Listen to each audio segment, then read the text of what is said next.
let me show you how I did this head.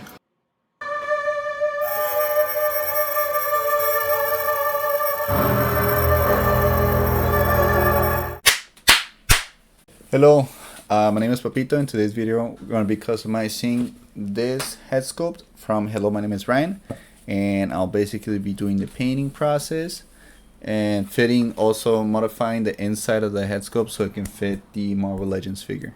But basically, the head sculpt looks like this.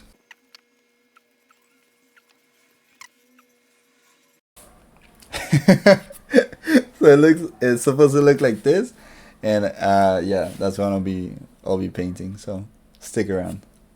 Here's the figure already primed and printed, ready for paint. I modified the original sculpt so it can fit the neck peg for the Marvel Legends Renew Your Vows Spider-Man mold, and it just pops in way better and easier. The original head sculpt, as I mentioned, is by Hello, my name is Brian, link in bio. I also added this head sculpt of his. I like the squinted eyes better than the original head. So you're gonna be needing this paintbrush, just a really fine point, so you can paint those pupils. And then I recommend a wet palette too, just because it gives you more control when it comes to the paint. And then you'll need an airbrush, so you can go ahead and put the bottom layer of paint for the skin tone. So yeah.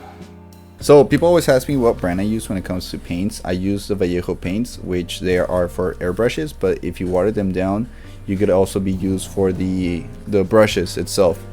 And I really like this brand. It's the only brand I use for everything. And in this next part, I'm just putting a light layer of brown so I can go ahead and put the skin colors on top of it and go ahead and just layer them really thin so I can see the different shades of skin as you go from a darker to a lighter skin tone. I'll be putting down a layer of red, so it's the red part of the eyes. So when you paint over it, it looks like a red lining around it, like regular eyes do. Also, I forgot to mention, when you're painting the eyes, when you have the red layer, go ahead and paint a black line on the top eyelid so you can create the illusion of the eyelashes and you have the eyeball somewhere to connect to, or else it looks like his eyes are wide open. So the video proceeds.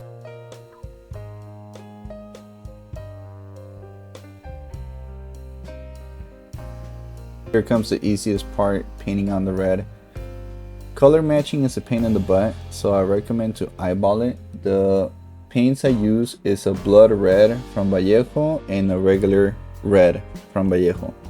So mix and match, try to figure it out. I really, it's a pain in the butt. I don't know what to say. So just eyeball it, man.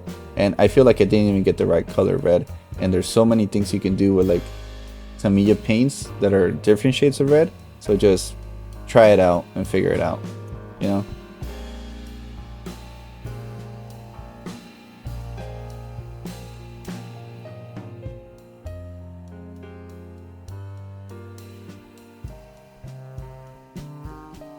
And then I'm not saying it's not possible with the airbrush, because it is. It's just and not using the wet palette, but it gives you a little bit more control when it comes to like the eyes, and you struggle less for sure. So this one, yeah, it looks good from far. It's good enough. This one is absolutely just using the yeah, this is ass. Anyway, but yeah, I'm pretty happy with this one. It gives you a little bit more control with the airbrush, and then if you're using the magnifying glasses, basically lets you know what you're doing. So it's just having the light on and then really being really patient with it. But yeah, that's been the video. Let me know if you like it. Bye.